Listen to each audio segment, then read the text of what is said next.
소소한 듯하지만 결코 소소하지 않은 문제를 연구해보는 소소한 문제 연구소 시간입니다. 함께 이야기 나눌 전문가 소개해드리겠습니다. 김숙현 국가안보전략연구원 책임연구위원 오셨습니다. 어서 오세요. 네, 안녕하십니까. 네, 반갑습니다. 네.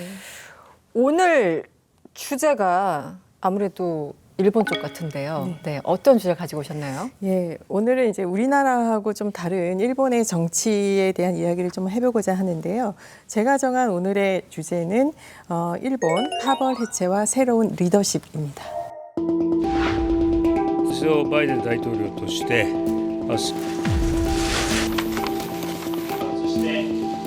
それが狙い日本の産業の柱を一本足打法から権益側が認める範囲内で会をいたしてまいります。補正、速やかに組む。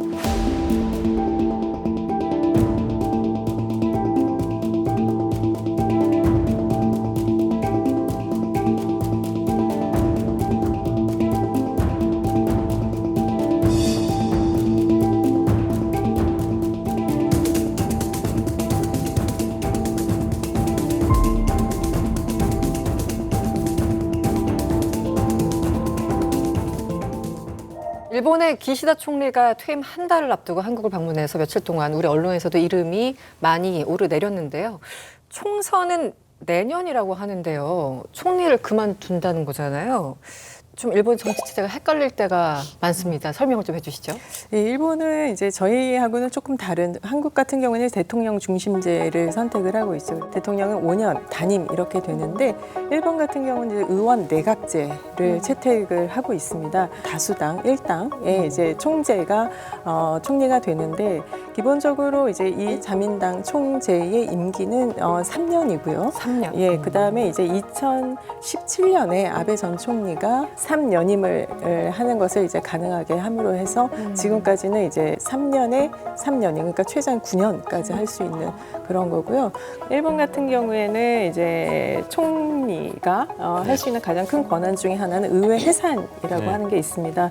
그러니까 이제 의회를 해산을 해서 다시 재신임을 묻고 하는 그런 과정이 있기 때문에 그러니까 우리나라처럼 이제 중임원 의원 임기는 4년인데 4년이 다 보장되는 것이 아니라 보통은 한 2년 또는 3년에 한 번씩 해산을 하고 다시 선거를 하고 이런 것들이 이제 반복이 되다 보니까 우리에 비해서는 굉장히 좀 선거가 많은 그런 것처럼 보이게 되죠. 그러면 박사님, 이 기시다 내각이 조금 인기가 없는 편인 것 같은데 그게 지지율이 확 낮아졌어요. 네, 이유가 있나요? 그러니까 기시다 내각은 이제 2021년 10월에 이제 출범을 했습니다. 이 기시다 내각 출범 초기에는 지지율이 거의 60%가 넘을 정도로 굉장히 인기가 많았었습니다. 그런데 이제 좀 약간 불운의 그림자가 이제 들이오기 시작을 했던 것이 우리가 잘 알고 있는 이제 아베 전 총리 피격 사건부터 사실 시작을 하는데요. 그거를 이제 조사를 하다 보니까 그 청년이 왜 아베 총리를 저격을 했는가 이렇게 알아보니까 그 청년의 어머니가 우리나라로 지금 이제 그 통일교죠. 지금 일본의 이름이 조금 바뀌었습니다. 네. 가정평화라는 이름으로 바뀌었는데 거기에 이제 어머니가 지나치게 많은 헌금을 한 거예요. 그래서 한 10억 엔 이상의 헌금을 하고 가산을 탕진을 한 거에 이제 앙심을 품고 아베 총리를 저격을 하면 이 문제가 전차 이제 공론화되지 않을까 하는 그런 의도에서 하게 됐죠. 그걸 조사하는 과정에서 아베 총리뿐만이 아니라 자민당의 전반적인 의원들이 상당 부분이 그 통일교와 유착 관계에 있다는 것이 이제 알려지기 시작을 하면서 자민당에 대한 이제 인기가 점차 하락을 하기 시작을 합니다. 가장 큰 문제는 이제 2023년 연말에 이제 불거진 정치자금, 비자금 문제가 이제 발각이 되기 시작을 하면서 거기에서 상당히 이제 좀 지지율이 타격을 입게 되는데요. 우리가 잘 알고 있는 이제 아베파뿐만이 아니라 심지어 이제 기시다 총리가 주도하고 있는 기시다파조차도 비자금 조성을 했다는 그런 의혹들이 밝혀지기 시작을 하면서 굉장히 그 정치적인 어떤 신뢰도에 큰 타격을 그렇게 받게 됩니다. 그래서 이후 이제 기시다 총리 좀 수습을 하기 위해서 파벌을 해체하겠다라든가 본인의 강점이 외교라든가 이런 거에 굉장히 매진을 하는데 안타깝게도 지지율이 이제 상승을 하지 못했고요. 계속해서 한 20%대 유지를 하고 심지어는 10%대까지 떨어진 적이 있어요. 근데 이제 이제 자민당의 그 마지노선이라고 할까요? 그러니까 한 20% 정도 밑으로 내려가면은 총리가 사임을 해야 된다는 약간 그런 룰이 있기 때문에 결국 이제 퇴진 수순을 밟게 됐다 이렇게 보시면 될 것 같습니다. 사실은 민주국가 어떤 선거를 하고 뭔가 이런 시스템이 있는 나라들은 당이 계속 바뀌기 마련이잖아요. 유럽도 지금 뭐 미국 대선도 치러지고 있지만 우리나라도 계속 정권이 왔다 갔다 바뀌고 자민당은 안 바뀌어요. 일본은 안 바뀌어요. 뭐 일당 독재도 아니고 왜 이렇게 안 바뀌는 걸까요? 일당 네. 독재라고 거의 봐도 무방하지 않을까 싶을 정도의 이제 그 구조죠. 근데 이제 일본은 이제 전후 그 보면은 약 2번 정도의 정권 교체가 있었었습니다. 잠깐. 이제 1993년도에 한 번 있었고요. 그 다음에 이제 최근에는 한 2009년도에 이 2번의 이제 정권 교체가 있었었는데. 워낙 이제 자민당이 이제 오래 했고 또 그 시기가 일본의 이제 버블 경제 성장 이 시기가 굉장히 맞물려 있었어요. 그러니까 자민당에 대해서 크게 불만은 없었었거든요. 93년도에 지금과 같이 이제 정치자금 파벌 이 문제가 발생을 하게 됩니다. 그래서 그때 당시 자민당에 있었던 이제 오자와 이치로라고 하는 사람과 그 개혁의 의지가 있었던 사람들이 나와서 당을 만들죠. 그래서 그 당이 합쳐서 연립내각을 해서 이제 호소카와 연립내각 이렇게 됐고 선거에 이겨서 정권 교체가 이루어졌는데 이게 일본의 한계인 것 같아요. 그게 뭐냐면 하나의 구심력이 있으면 이게 다 응집이 되는데 그게 없으면은 잘 이렇게 흔들어지게 네, 되거든요. 네. 그래서 1993년도 그렇게 한 8개월 정도밖에는 유지하지 못했었고요. 정권 교체가. 그다음에 2009년에 이제 겨우 이제 그 정권 교체 대만 네, 정권 네. 교체를 이루었는데 또 참 야당이 운이 없습니다. 오래 못 갔어요. 2011년도에 대일본 지진. 대동일본 대지진이 이제 일어나게 되고 그걸 이제 수습하는 과정에서 엄청 이제 그 미숙한 점들이 이제 많이 보이게 되죠. 그러다 보니까 이제 한 3년 만에 다시 이제 정권이 아베 전 총리하고 선거에서 해서 자민당으로 다시 넘어가는 그런 상황인데 그 정권 교체를 해야 된다라고 하는 그 여론조사가 7월 달에는 거의 70%가 넘었었어요. 사실 그게 되게 그 자민당의 위기라고 이렇게 생각을 했고 기시다 총리도 자기가 퇴진을 함으로 해서 이 분위기를 좀 바꿔야겠다 생각을 했는데 현재 이제 야당 중에 일본 유신회라고 하는 당이 의외로 지지율이 높습니다. 한 21% 정도 가까이 이제 되고.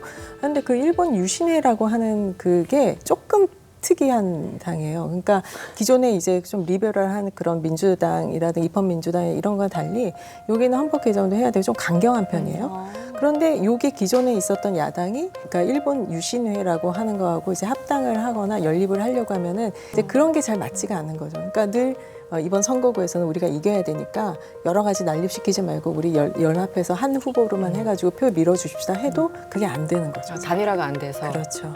후보 난립되다 보니까 결국은 또 자민당으로 다시 가는 일본 그런 유신회는 구조죠. 약간 돌발적이고 극우 성향 아닌가요? 일본 유신회요? 그렇죠. 근데 유신회가 이제 그런데 왜 인기가 있냐면 일본 전부의 극우의 성향이어서 그런 게 아니라 되게 진취적인 이야기들을 굉장히 많이 하죠. 그러니까 현실 실현 가능성은 없을 수 있지만 예를 들어서 뭐 임금 인상이라든가 이런 피부에 젊은 사람들이 피부에 와닿는 얘기 그다음에 뭐 완전히 100% 무상교육 이런 거를 주장을 해요. 그러면은 대중적 인기가 있죠. 그러니까 한 3, 40대한테는 인기가 많은데 걔는 50대, 60대는 그렇게 인기가 없습니다. 오는 9월 27일 자민당 총재 선거가 치러집니다. 역대 최대 후보 출사표가 지금 던져졌다고 하는데 이렇게 많아진 이유가 뭘까요? 이렇게 많아진 이유는 뭔가 해볼만하다 이번에는. 파벌이 해체되었기 때문에 사실 가능하다고 이렇게 보시면은 됩니다. 네. 근데 원래 이제 파벌이었을 때는 일본의 그 총재는 나 총재할 거야 이렇게 해서 되지 않고요.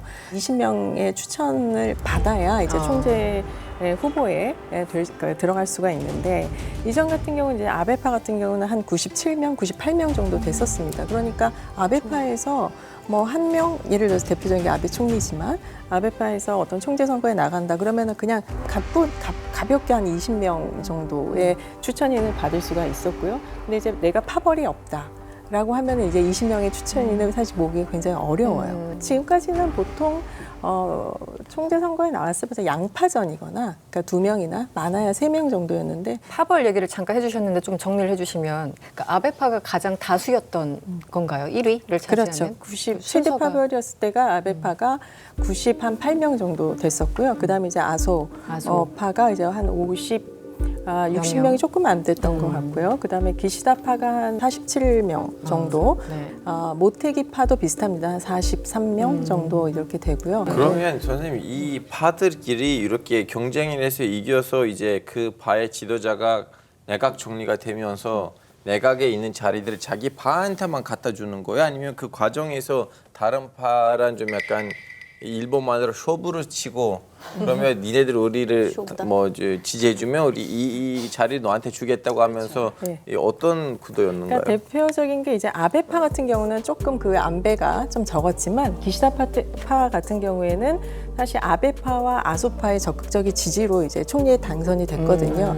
그러면 이제 총리가 되면은 자기의 내각을 이제 구성을 하게 되는데 네. 그럼 나를 이제 지지해 주었던 이제 그 파벌에 이제 자리를. 약간의 지분이라고 할까 자리를 나눠주게 되는 거죠. 근데 사실 지금 한국에서는 고이즈미 신지로가 제일 좀 많이 들리는 것 같은데 이분을 또 폰쿨색좌 요즘 다 헤드라인이 다 그거예요. 어느 정도의 인기인 건지 궁금합니다. 고이즈미 그 신지로는 그 아버지 고이즈미 이제 준 이치로라고 하는 이제 전 총리를 했고 약 6년간 이제 총리를 한 분인데 이분은 일본말로 헨진, 그러니까 헨진 이상한 사람이라고 하는 그런 별명을 갖고 있었었어요. 그런데 지금 이제 고이즈미 신지로 같은 경우에는 아버지하고는 조금 이제 다릅니다. 뭐냐면 이제 아버지는 자기의 파벌이라든가 이런 걸 갖지 않고 자민당은 파벌 때문에 망했다라고 그러기 때문에 파벌을 하지 않고 자민당을 개혁을 하려고 했던 그런 인물이었고요. 고이즈미 신지로 같은 경우는 1981년생으로 알고 있습니다. 그러니까 우리나라 나이로 43살이죠. 그런데 이제 아버지가 가나가와에 이제 자기 지역 기반을 두고 있는데 이제 아버지의 지역구를 이어받아서 정계 입문을 하게 됩니다. 그때 이제 나이가 27세 정도 됐었죠. 27세에 게다가 핸섬 하니까 얼마나 대중적인 인기가 많았겠어요. 네. 그러니까 이제 그런 약간의 세대 교체의 의미도 있었었지만 지금까지 이제 소위 말하는 되게 나이 많고 그다음에 그런 어떤 정치의 파벌과 돈과 17선, 16선 그런 국회의원들 많았지 않아요? 지금 그렇죠. 그런 이제 맨날 나이 든 사람만 보다가 너무 잘생기고 막 프레시하고 막 이러니까 여성들의 이제 대중적 인기가 굉장히 그 주목을 많이 받게 됐죠. 네. 그런 이제 가운데 2019년인가요? 그때 이제 환경성 장관을 한번 이제 그 발탁이 된 적이 있습니다. 그래서 사람들이 이제 잘 실체를 모르니까 그랬었는데 의외로 좀 실언도 좀 많이 하고 막 이러면서 똑똑하지 않는 건 아닌가 막 이런 얘기도 있었고요. 使用前のゴミ袋にゴミ収集に関わる方々への感謝や激励の言葉を書いていただいてゴミ袋として使用してもらえれば現場でゴミを回収する作業員の方に大いに励みになると思います。 그러니까 저는 그냥 관심 가는 사람이 이시바 시게로 그러니까 항상 무언가 후보급이긴 한데 항상 그 사람도 약간 hen진 같은 면이 있잖아요. 근데 이번에 어떻게 좀 가능성이 있나요? 다른 사람들? 이번에 항상 그 총재 선거에서 나올 때 항상 손을 들고 그러니까 했었었죠. 이 이시바는 일단은 좀 파벌이 없습니다. 본인을 이제 지지하는 그 당내 기반이 굉장히 약하죠. 근데 여론조사에서는 항상 괜찮은데 그렇죠. 근데 여론조사에서는 당에서 인기가 많거든요. 그러니까 여론조사에서는 보통 인기가 차기 총리가 됐으면 좋겠다라고 하는 게 거의 근 10년 동안에 거의 1, 2위를 항상 놓친 적이 없었어요. 근데 이제 그게 여러 가지 의미가 있는데 하나는 좀 그러니까 약간 대중적 친밀도가 있어요. 그러니까 이렇게 파벌로 해서 막 음산하고 막 뒤에서 뭘 조정하고 이런 이미지보다는 그냥 묵묵히 내 길을 간다라고 하는 좀 그런 이미지가 있고 그다음에 파벌에 속해 있지 않기 때문에 조금 더 개혁적인 그런 이미지, 진취적인 이미지를 좀 주는 그런 면도 있습니다. 근데 이제 이분은 지금 나이가 67세예요. 그러니까 사실 네. 좀 많은 편이죠. 네. 많은 편이고 아마 지금 이제 오랜 정치 경험도 하고는 했습니다만은 그 주요 이제 킹메이커라고 불리는 두 명이 있어요. 한 명은 이제 아소 부총재, 또 하나는 이제 스가 전 총리인데 이 두 사람의 어떤 지지가 조금 있어야 총재 선거에 당선이 될 가능성이 높은데 현재로서는 뭐 유력하긴 하지만 조금 더 지켜봐야 될 것 같다 이렇게 보이고요.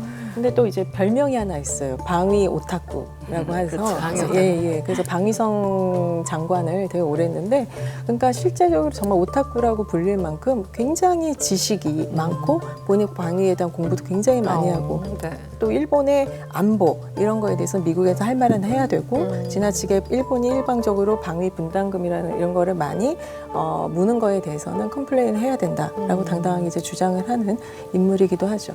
이번에 이시바 그 시게루 그 전 간사장이 혹시 될 가능성도 있어요. 왜냐하면 지금 이제 그 아까도 말씀드린 정치자금 문제, 파벌 이걸로 인해서 지지율이 확 떨어졌단 말이에요. 국민적 대중적 지지가. 그러니까 이거에 속하지 않으면서도 뭔가 개혁을 할 수 있는 사람으로 잠시 그 추대를 하고 그 총재로 하고 그다음에 어느 정도 이제 자민당의 인기가 다시 올라간 다음에는 다시 이제 파벌 다른 주요 파벌에서 총재를 이제 만들어야 되는 아마 그런 수순으로 갈 가능성이 조금 높다고 저는 이제 보는데 아직은 약간은 좀 미지수입니다. 지금 이제 보통 선거 기간에 우리 항상 물어보잖아요. 가장 큰 관심사가 무엇이라고 생각하느냐, 지금 정권의 어떤 실정이 무엇이라고 생각하느냐. 결국은 이제 대부분 다 경제긴 한데 일본은 경제 외에 다른 어떤 이슈가 있습니까, 지금? 일본은 기본적으로 전후 뭐 미일 동맹이라고 하는 틀 안에서 움직였기 때문에 외교라든가 이런 이슈가 정책 공약으로 해서 인기에 뭐 이걸 가늠을 하는 그런 변수로는 작용하지 않습니다. 대표적인 것으로 이제 치자면 역시 경제고요. 경제. 그다음에 네. 지금 얘기하고 있는 이제 저출산 고령화 문제, 그다음에 기후 변화, 그다음에 이제 원전 이런 것들에 대한 이제 공약을 어떻게 하는지에 대해서 좀 관심이 많고요. 지금 일본이 계속해서 잃어버진 30년이라고 해서 계속 저성장 네네. 세대로 계속 유지를 해왔었었는데 그 아베노믹스라고 하죠. 그러니까 돈을 이제 양적 완화를 굉장히 많이 돈을 많이 풀었고 물가를 이제 상승시키기 위해서 이제 했는데 또 코로나 때 돈을 또 한번 풀었고 지금 이제 엔저고 하다 보니까 물가가 굉장히 올라가게 돼요. 고물가가 되고 지금 엔저가 되니까 뭐 상황이 그렇게 일본 국민들한테는 좋지 않죠. 근데 이렇게 하기 위해서는 또 뭐냐 임금이 이제 좀 뒷받침이 올라가야 그렇죠. 네. 소비도 하고 이렇게 경제가 살아나는데 이제 물가는 비싼데 임금은 그대로니까 더 국민들이 이 꽁꽁 이제 그 소비를 안 하게 네. 되는 이제 그런 게 굉장히 많아지고 그렇기 때문에 일본이 지금 가장 관심 있는 거는 고물가 대책, 경기, 그다음에 고용이라든가 그다음 임금 인상, 사회보장, 뭐 국민연금, 그러니까 연금 문제. 이런 문제에 가장 큰 관심. 또 그것도 연금 특히 세대 간에 여러 가지 또 문제가 있어 갈등 보입니다. 거기 이제 일본도 이제 저출산 고령하다 보니까 우리도 지금 공무원 정년을 연장해야 된다 네. 이런 얘기가 나오듯이 일본은 이미 그 정년 연장 수순을 이미 밟았고요. 네. 그 일본의 정치 상황에 대해서 박사님께 설명을 좀 들었습니다. 앞으로의 어떤 행보가 궁금하다 싶은 분 혹시 있으시면 한 분씩 꼽아보실까요? 우리 구정 기자님. 저는 일단 아는 사람 고이즈미 신지로. 제일 많이 들어본 네, 사람 이시바 시게는 같죠. 아까 얘기를 많이 했는데, 그러니까 저는 고이즈미 신지로 자체보다도 아버지 고이즈미 시절에 저는 너무 이제 기억이 많이 나거든요. 네, 그때 저도, 고이즈미 네. 극장쇼 그러고, 그러니까 그 사람이 이렇게 정치적으로 뭐 그 내가 생각하기에 뭐 바람직하다 아니다 이런 스펙트럼 차원을 떠나서 너무나 일본적이지 않은 행태.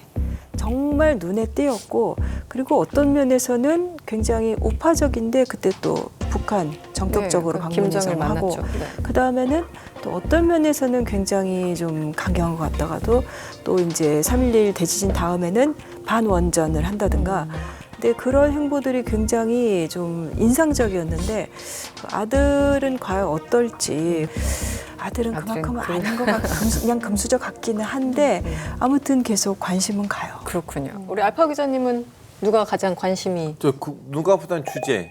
북한이란 다시 한번 좀 어느 정도 화해를 할 것인가, 아니면 부부정상이다. 이대로 갈 것인가.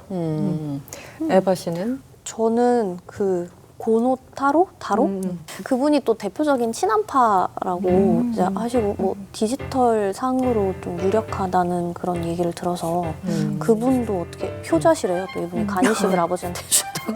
꼼꼼히 많은 걸 알고 있군요, 우리 에바 씨가. 네. 여기저기서 주워들은 거. 네.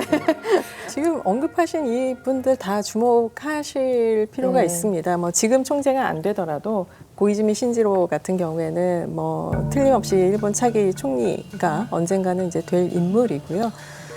이제 고노타로 같은 경우도 전형적인 2세 의원입니다. 그러니까 우리나라의 이제 고노다마로 잘 알려져 있는 이제 고노 료헤이의 이제 아들인데 아까 말씀하셨듯이 이제 아버지가 좀 간이 안 좋았을 때 간 이식 수술도 해주고 했고 그 외무상도 잠깐 역임을 했었었는데 친한파라기보다는 지한파에 조금 더 이제 무게를 실어서 보시면 될 것 같고 그 알파곤 선생님이 얘기하신 거 이제 북일 정상회담의 가능성은 지금도 이 기시다 정부도 임기 내에 굉장히 그 북일 교섭, 그 납치 문제 해결을 위해서 열심히 노력을 했습니다. 그쪽에 계속 그 제안도 하고 했는데 시도를 했었죠, 여러 번. 네, 시도를 했는데 북한이 지금 거의 반응을 하지 않고 있는 그런 상황이기 때문에 새로운 총리가 되더라도 제가 보기엔 이것도 약간 미국 변수하고 맞물려 있는 것 같아요. 만약 트럼프가 대통령이 되면은 아마 북한은 훨씬 트럼프 그 쪽하고 접촉을 해서